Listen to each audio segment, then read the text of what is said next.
Most people who are new to ATVs focus on power figures and aggressive looks, but durability is what really determines whether an ATV becomes a long-term companion or a constant headache. Today, we're talking about real-world machines from the last 5 years, models that riders actually buy, use, and keep. These ATVs weren't chosen for hype. They were chosen because they hold up over time. As you listen, think about how you plan to ride and which of these you could realistically see yourself owning for the next 10 years. And don't forget to share your thoughts in the comments, especially if you have experience with any of these machines. Let's begin with Yamaha, a brand that consistently shows up in long-term ownership discussions. The Yamaha Grizzly 700 has earned its reputation through years of refinement. The 686cc engine isn't stressed or overtuned, which allows it to run cooler and last longer. Yamaha focused heavily on internal durability, from engine components to cooling flow. The Ultramatic CVT transmission is a major reason this ATV survives abuse. By reducing belt slip and improving engine braking, it lowers wear on the belt and drivetrain, especially during slow trail riding or downhill descents.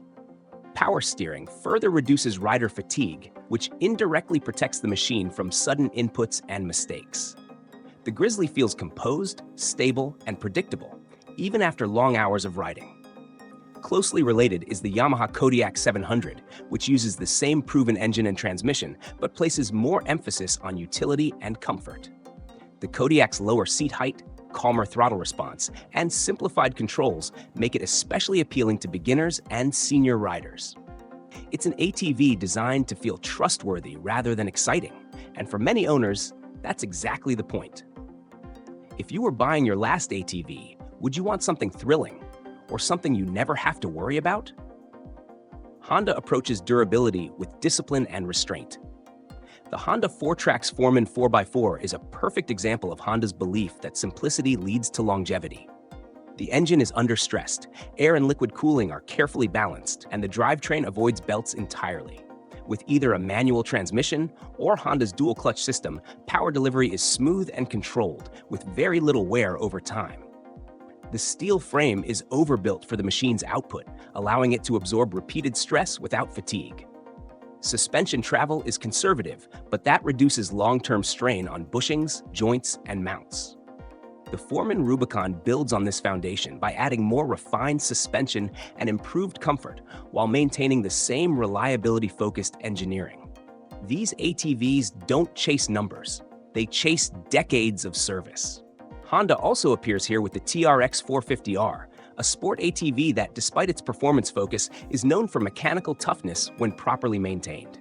It's proof that durability isn't just about speed or work, it's about how well a machine is engineered. Would you sacrifice excitement if it meant never worrying about breakdowns? Suzuki's King Quad lineup often flies under the radar, but long-term owners know what these machines are capable of. The King Quad 400 and 500 are smaller and less aggressive, but that works in their favor. Their engines are tuned for smooth, predictable torque rather than high output, which reduces stress on internal components. The King Quad 750 takes this philosophy further with a stronger engine and a drivetrain designed to maintain traction instead of speed. This approach minimizes shock loads that typically damage axles, CVTs, and differentials. Suzuki's fuel injection systems are straightforward and reliable, and the suspension is tuned for stability rather than extremes. These ATVs perform especially well in mud, snow, and uneven terrain without feeling overstressed. Many owners describe them as machines that quietly do their job year after year. Do you think the toughest ATVs are often the ones nobody brags about?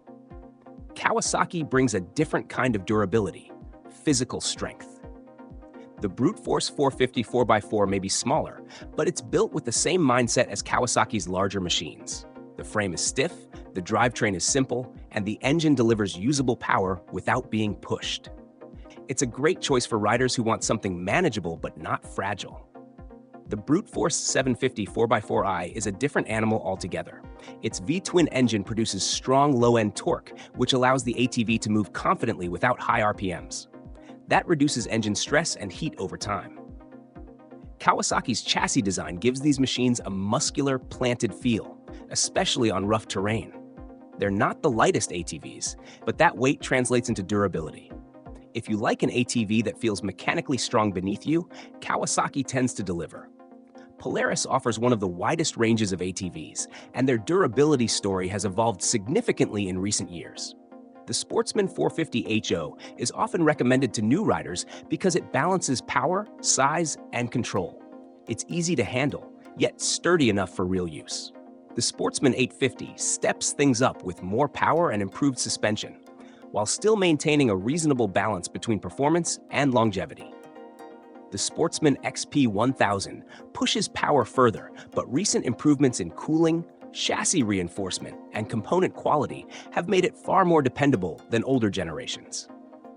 The Scrambler 850 leans towards sport performance, but shares much of the same platform and benefits from similar upgrades.